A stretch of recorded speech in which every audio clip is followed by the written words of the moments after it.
That is a very current and interesting topic. There is a lot of, let's say, let's call it medicine tourism going on. No, people coming down to South America to work with the sacred medicines because they want to heal something.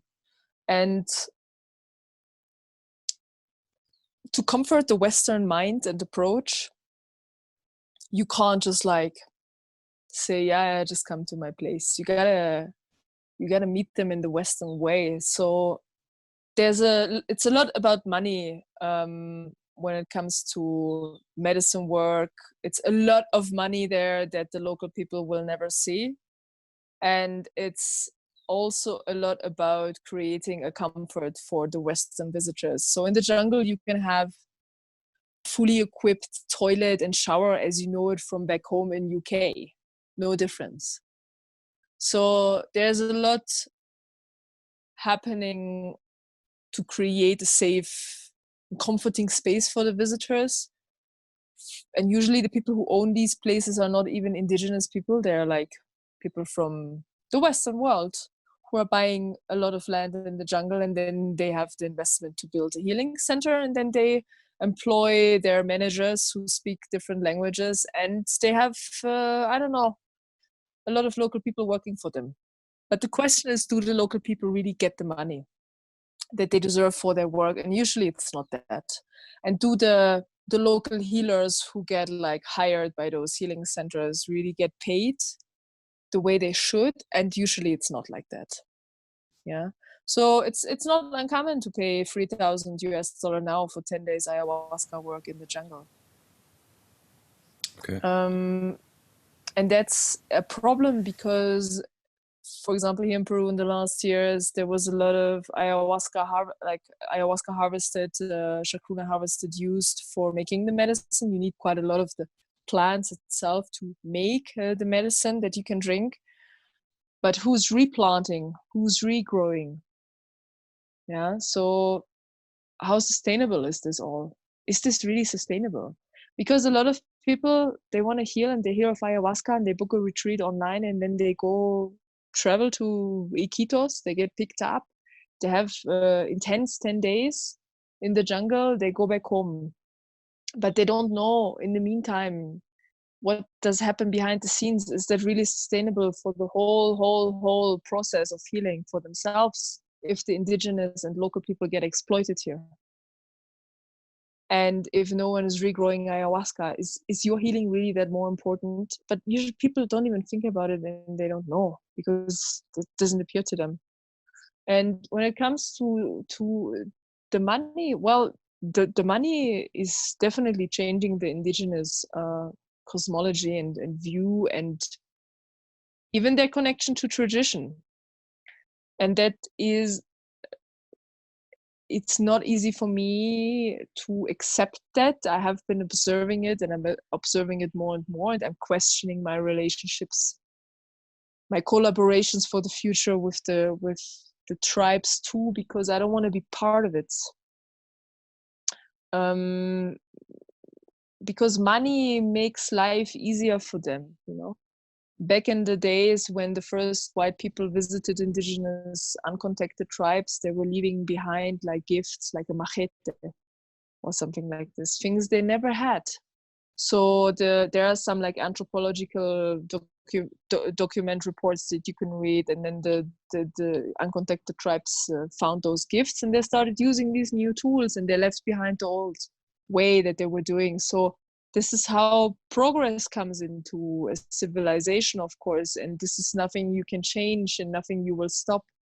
But there are tribes in Brazil that are popular for medicine tourism. There are also people of those tribes are traveling worldwide to share ceremonies. It's a very common thing now. They have very high prices for visitors. You easily can pay $1,000 a week with one of the tribes. And usually it's important to see what do they do with the money. Do they invest it into the village? Do they improve the condition of the village, or do they invest it into a project? Or do they just buy a new phone in town? Or do they just buy like fast food in the city and come back to the village and start eating fast food now and they stop hunting, you know? Or they buy a flat screen TV in the city, they need a generator, they buy a generator, then they have electricity in the village, and they lose their old ways. Are they really connected to the sacred medicine path, or they are now just interested in the money? So there's a lot of layers to this whole department of question that you just open with that, right? And we have a responsibility here to observe that and evaluate properly, but there is a big shift happening. In a way, the way I understand it is that the people also, the tribes, the medicine men and women, they also lose a certain level of authenticity. Is that right? Or the whole Well, tribes? yeah, it depends on which village or tribe you look at or which specific example, but something is shifting towards losing something. Yeah, and you can maybe even say losing authenticity. Maybe it's just one person in the village, but everything affects everything. Yeah. It's a whole environment of living together, so everything will affect everybody. Okay. And there is, the way I understand this, the way you live, the way you go forth, you have observed a lot of tribes, you have observed different traditions. What does it mean to do medicine work in an original way, in an authentic way, and what does it mean for the people who do it? It first of all is a commitment. It means commitment, and it means commitment to the way, and the way that I observe and study is the indigenous way. And not all the indigenous way that are still currently active are good examples in my perspective, because also there's some lack of alignment for indigenous tradition happening right now, because the shift of culture and the coming of money is changing so much that the true nature of their tradition is maybe lost. So maybe they're not a good example for me anymore, but there are good examples out there. So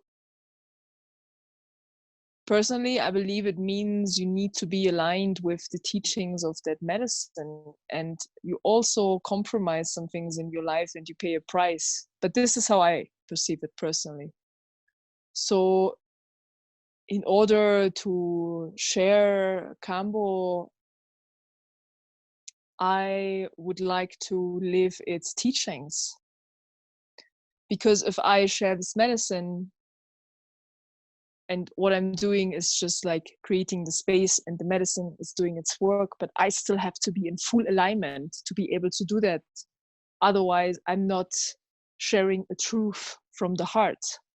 Otherwise, I'm creating a space that is not clean and clear and doesn't show the full respect to the medicine. So we have to be really aware that this is a big responsibility, and we always have to check in to be aligned. And for me personally, it has been a lonely path. Maybe because maybe it's a bit the story of my life, to walk my path alone, or a challenge in my life. But it has been aligning and flowing like this. Things have been going that way for me. I was always doing it alone. So to commit to working with the medicine or sharing the medicine, and I'm not living in an indigenous community in the jungle. Yeah, I'm a solo person on my path. I'm not with 500 people from my genetic family in a tribe living somewhere. This is maybe more the story of my families, but not my own personal story in this lifetime. So I am quite a lot with myself in kind of a dieta or diet, especially this last year outside of the jungle. I have been in a diet with myself a lot. And it means that I have to be careful with my own energy and what I put into my system. If I'm telling someone about dieta and diet with Kambo, I have to live it too. And at the same time, enjoy life as it comes and find a balance. It's about a sustainable balance here. And it's important that if you say something, if you share a talk, an idea with someone, I have to walk that talk. And of course, we are not perfect. I'm also just a human being. But what I'm doing in that moment, I can try and do it impeccable. And not just do it with heart and love, but with awareness. And of course, it's a path and it's a progress. And the way I'm working now and sharing information about Kambo or sharing Kambo is different than 3 years ago. It's different than 2 years ago, for example. It has shifted. And we have to be aware that we can always learn more. There's always so much more to learn.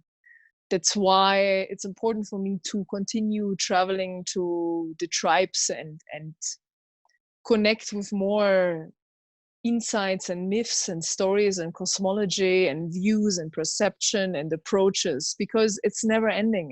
It's a vast ocean of knowledge out there. And at the same time, it's important to stay humble. Very, very humble with that. Because quickly things can come to your mind. If it's like a gratitude from a person that they say you have brought them this healing, which I don't think,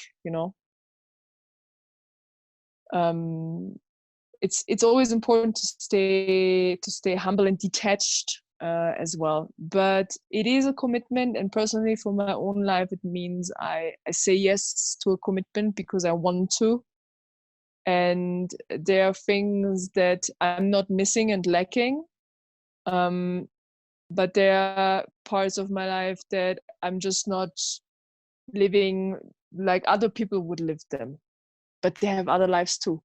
What I'm doing is maybe quite specific. It's not the same energy like living in the city and doing specific things in the city. It's not that anymore. I'm living a totally different life. So my life is different for the way I'm living it. Yeah. Okay. And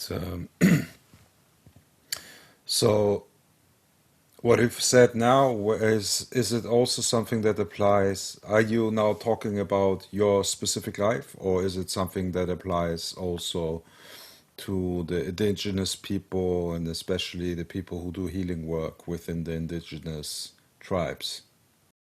Yeah, so it depends on which tradition of indigenous healing are we looking at, but there are very common ways for the healers of their villages to learn their ways, and that is mostly in isolation and seclusion for a long time, maybe for 10, 20, 30 years, until they receive the permission to start working with people.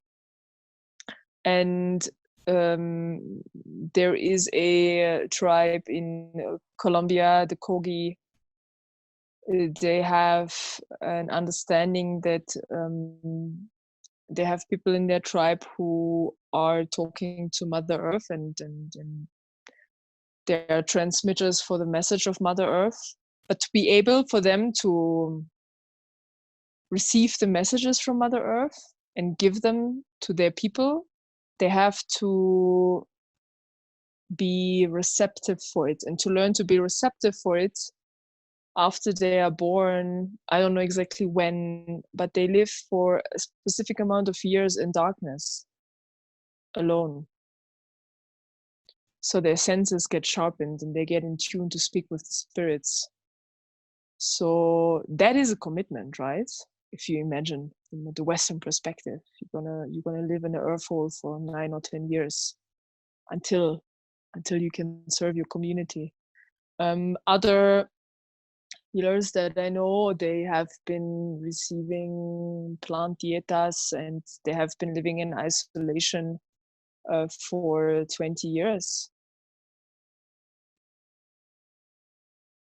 And just in the jungle with the plants, doing that work. And one healer that I know, before he wants to have sex with his wife, he has to ask permission from the plants. And another healer I know, he has this kind of codex. Whenever he meets the people he works with, he never gives them a hug. He always has a 2-meter distance to the people. And I was asking him one time why, and he said it's for reason of energy. Don't take it personal. It's just that, you know, I need to be in my own energy and I'm not allowed to come closer to you. Whereas on the opposite side, you have people that call themselves, oh yeah, I'm that healer, and they're gonna rape women during an ayahuasca ceremony. And these stories, they happened. That you can just like find information online on these things. People abuse their position, but to be able to maintain the work that you share, you have to maintain a specific way of living. So a price that you pay can be many things in that realm, also for the indigenous people, but you don't see it like something you lose, but it's like something you gain with a specific attitude and behavior and keeping the rules and the framework, so you can serve the people with what you have learned. So it's kind of a progress commitment. And yeah, so you can add, basically it's for the indigenous people who are sharing the work, or who are the bridge keepers between the worlds. It means a lot of isolation time, a lot of fasting, a lot of time with their objects in the jungle, the plants, the animals, a lot of time alone. Yeah.